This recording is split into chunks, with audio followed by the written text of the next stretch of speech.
Entonces, ¿qué aplicaciones? Entonces, aplicaciones hay muchas. En el libro de app hay un poco, no. Pero las que yo muestro aquí son las que hemos hecho en Avispa. Porque hemos hecho tantas que ya no necesito mostrarlas de otros libros, ¿sí? Entonces, nosotros empezamos desde el año 2001 a trabajar con restricciones. Lo pongo más grandecito.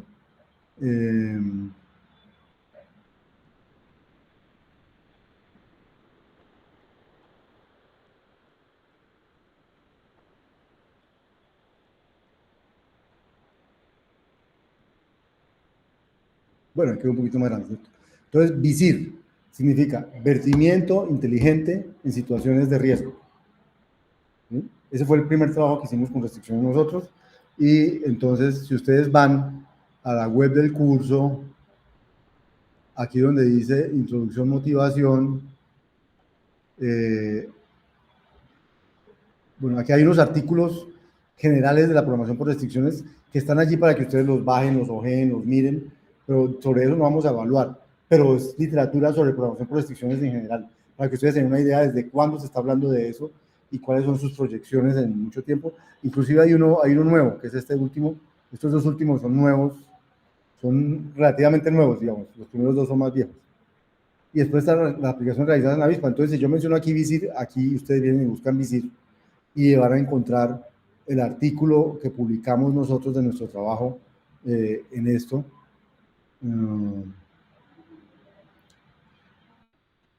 Entonces les voy a contar muy rápido este. No les puedo contar todos, les voy a contar muy rápido este.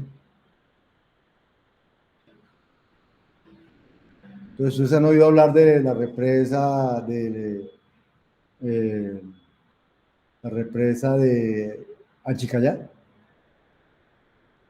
Esa queda por allá por Suárez, hay una represa que se llama Anchicayá. Entonces allá hicieron una represa.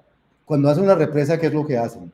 Lo que hacen es coger unos ríos y los intervienen para que el agua, y le ponen una contención para que el agua que viene por esos ríos se represe en este sitio y poder acumular el agua y después poder usar esa agua para varias cosas. La primera, para generar energía.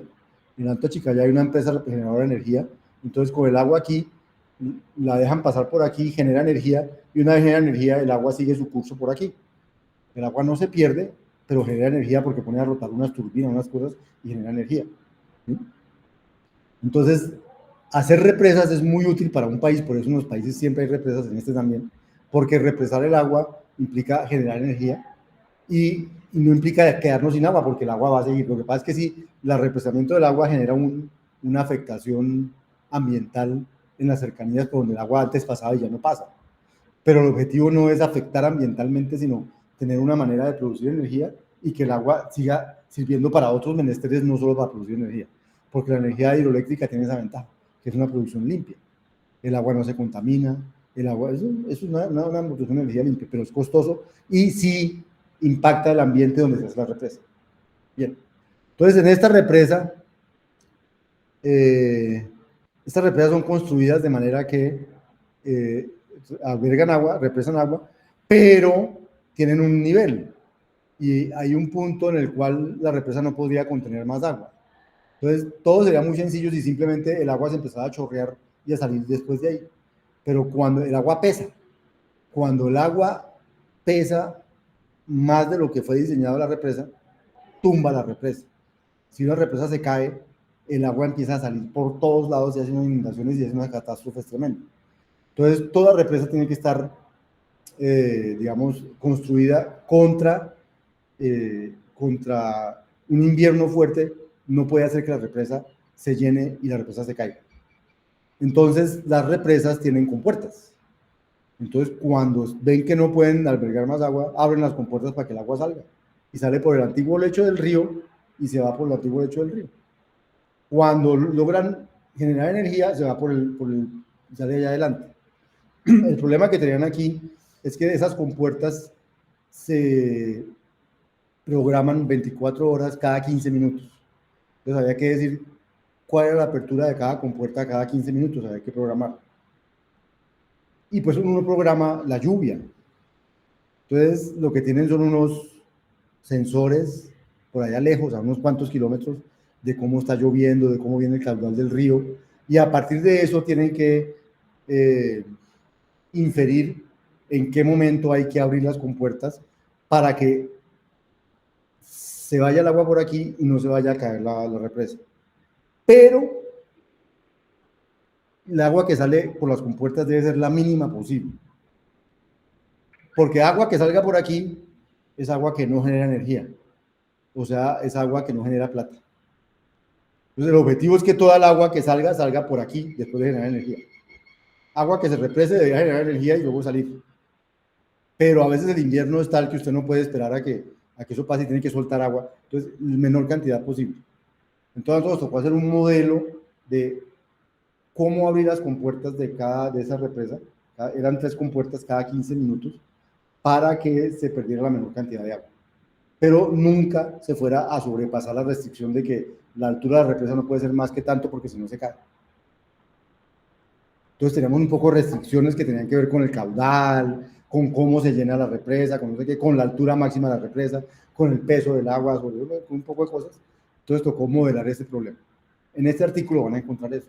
Van a encontrar cómo lo solucionamos, qué hicimos, qué les hicimos a ellos un sistemita que les permitía simular lo que podía suceder y tomar decisiones. Ese fue el primer trabajo que hicimos en Avispa. Y ahí aprendimos que era un sistema, ahí aprendimos a usar estas cosas que para nosotros eran nuevas en esa época. 2001. De ahí para allá trabajamos en muchas cosas. 2002, Avispa es un grupo interinstitucional con la Universidad Javeriana.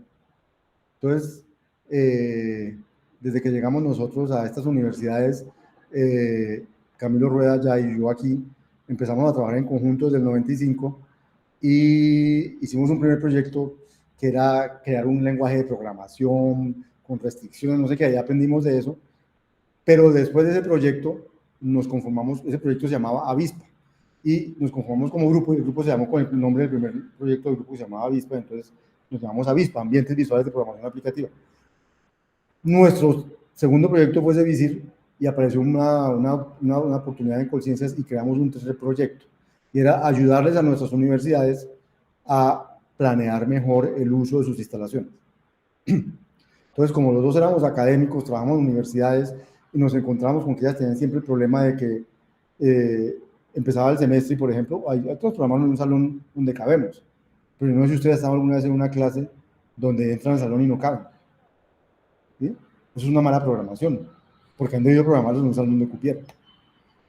O donde el número donde había ayudas audiovisuales. Es que usted no estaba en la época en que aquí uno le tocaba ir con su video bien debajo del brazo para poder hacer una presentación con estas cosas. Eso no les tocó a ustedes entran a unas donde ya todo está hecho, pero así no era.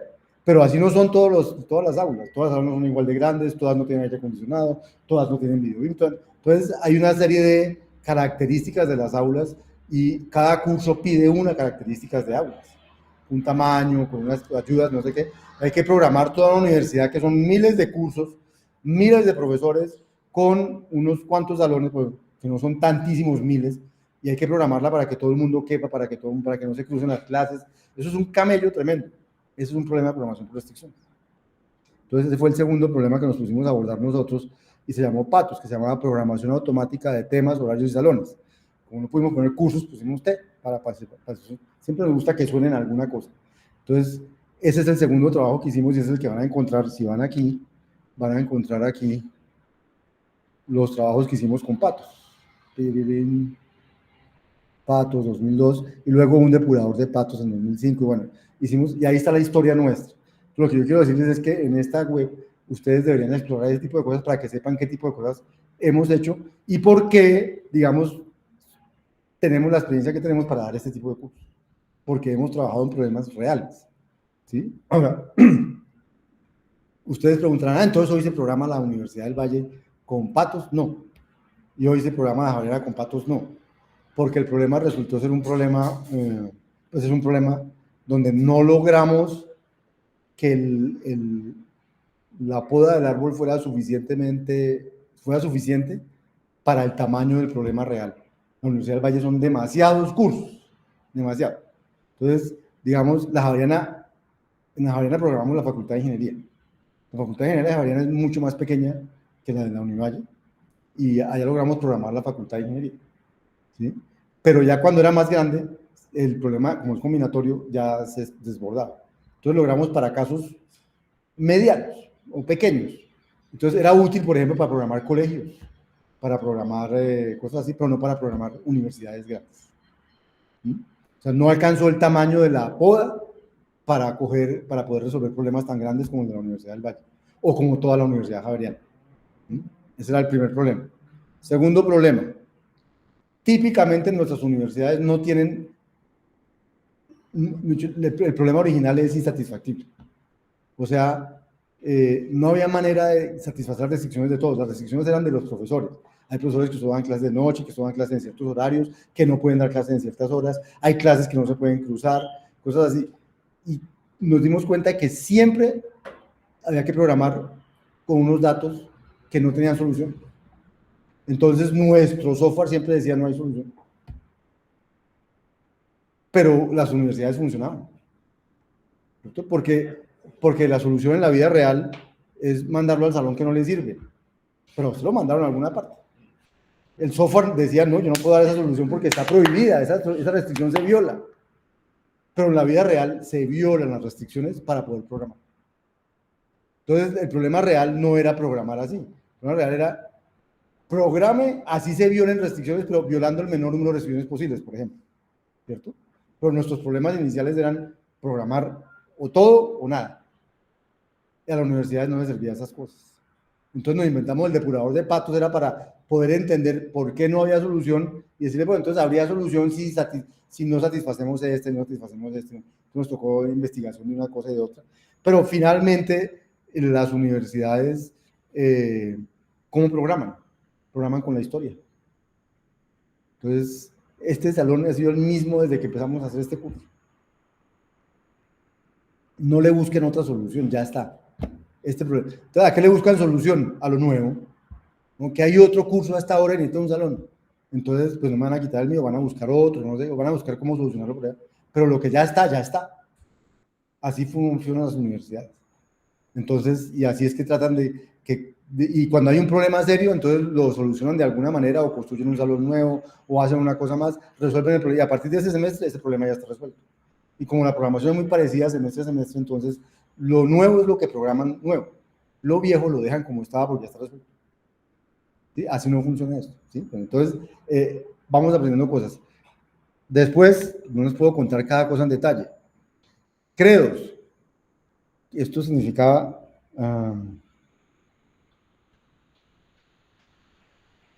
se me olvidó el nombre, credo. Configuración de redes. Esto es la configuración de redes de energía eléctrica, pero el RE2 era porque era RRE, era RE al cuadrado. Pues, configuración de redes de energía eléctrica. Este problema era un problema que tenía una estudiante de doctorado de eléctrica en su momento, que era que tenía que... Las redes eléctricas saben cómo son, ¿cierto? Pues se imaginan cómo es una red eléctrica. Las redes eléctricas producen pérdidas. Hay pérdidas de energía en la transmisión de energía, hay pérdidas por muchas razones.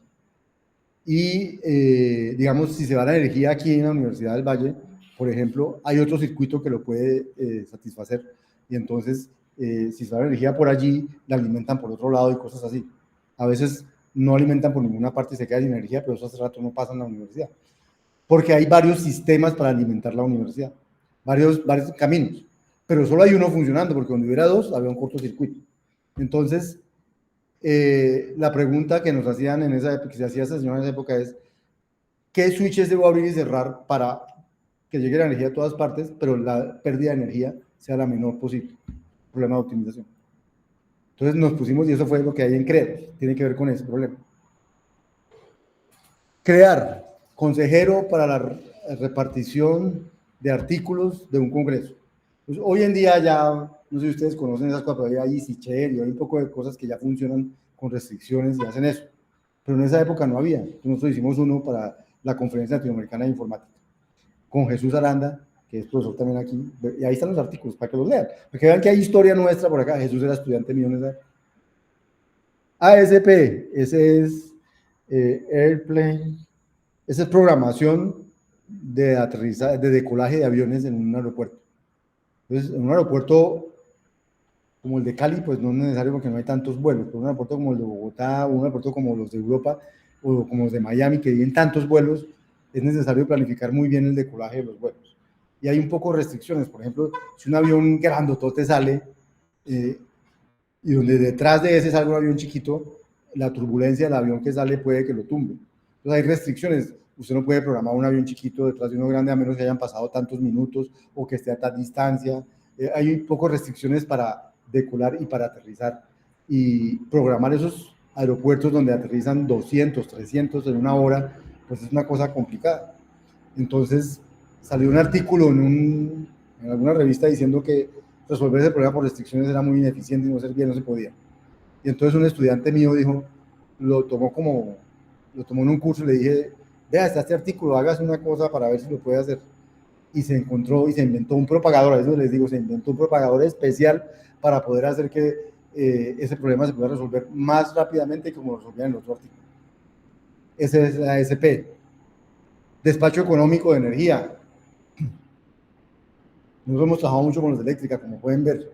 Entonces, los de eléctrica, la energía que nos llega aquí, no sabemos si es generada hidroeléctrica, si es generada térmica, si es generada eólica. Hay muchas maneras de generar energía. Y hay muchas plantas de energía en toda Colombia. Y la demanda de energía es X y las plantas tienen que satisfacer esa demanda. ¿Cómo hacen para que satisfagan la demanda? Es porque no se debe generar energía de sobra, se genera la energía que se demanda.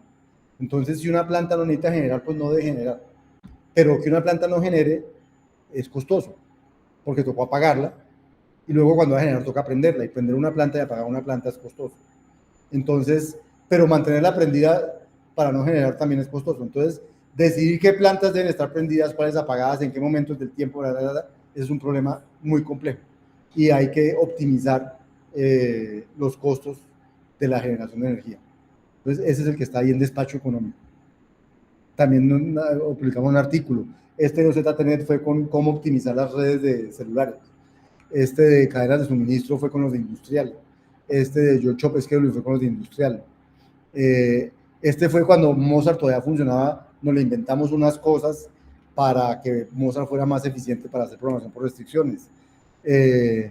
Esto fue un simulamiento. El mercado eléctrico colombiano también funciona con subasta y no sé qué, y ahí hay unas restricciones que cumplir para estar en las subastas. Entonces simulamos el comportamiento del mercado eléctrico colombiano. Seguimos enriqueciendo Mozart para tener unas ontologías para que fuera mejor, pero ya no se usa eso.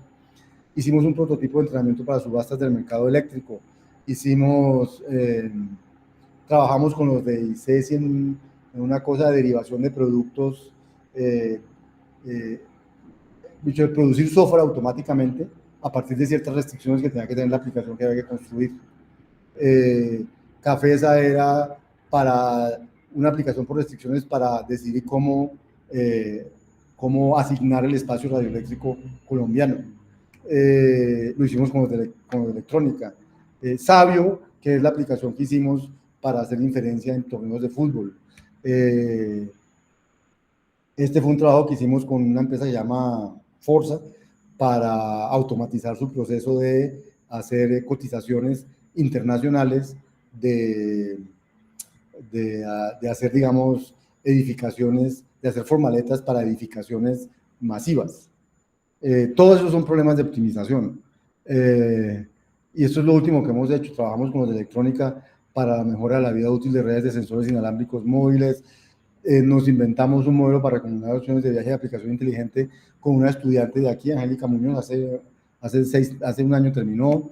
Menús, que fue un proyecto que hicieron Juan José Dorado y Sara Maradiago, no sé si algunos de ustedes los conocen.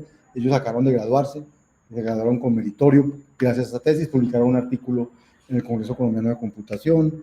Este es una extensión de un modelo para hacer optimización multiobjetivo en procesos de negocio. Lo hizo Juan Camilo Rosero, se graduó con tesis laureada, acaban de darle una beca de doctorado por lo que ya hizo en el pregrado. Se va para Irlanda, Dublín, ¿sí? Irlanda. Modelo computacional para la optimización de disipadores no lineales de energía. Ese es el último trabajo, va a sustentar dentro de poquitos días. lo voy a traer aquí, yo creo es el que voy a traer aquí para que les muestre lo que hizo. Trabajó con, había que optimizar una configuración, hay un aparato que usan para que en los temblores las edificaciones sufran menos. Entonces, ese aparato se llama un disipador de energía. Entonces, esos disipadores tienen 3 parámetros y ellos no saben bien cómo optimizar esos 3 parámetros. Entonces, nos pidieron que si podíamos optimizar esos 3 parámetros y hacer un optimizador de esos 3 parámetros. Entonces, modelamos el problema y trabajamos en eso. Tuvimos muchas dificultades porque es un problema con números reales. Minisigno nos sirvió finalmente porque las restricciones eran no lineales. Bueno, pero entonces los voy a traer para que vean también el tipo de problemas que se pueden tratar de, que pueden aparecer por restricciones, pero que lo que hay al alcance no necesariamente alcanza para solucionar y hay que hacer otras cosas. Nos tocó meter en Python cosas. Eso fue lo último que hicimos. Entonces, ese ha sido nuestro trabajo en Avispa, ¿cierto?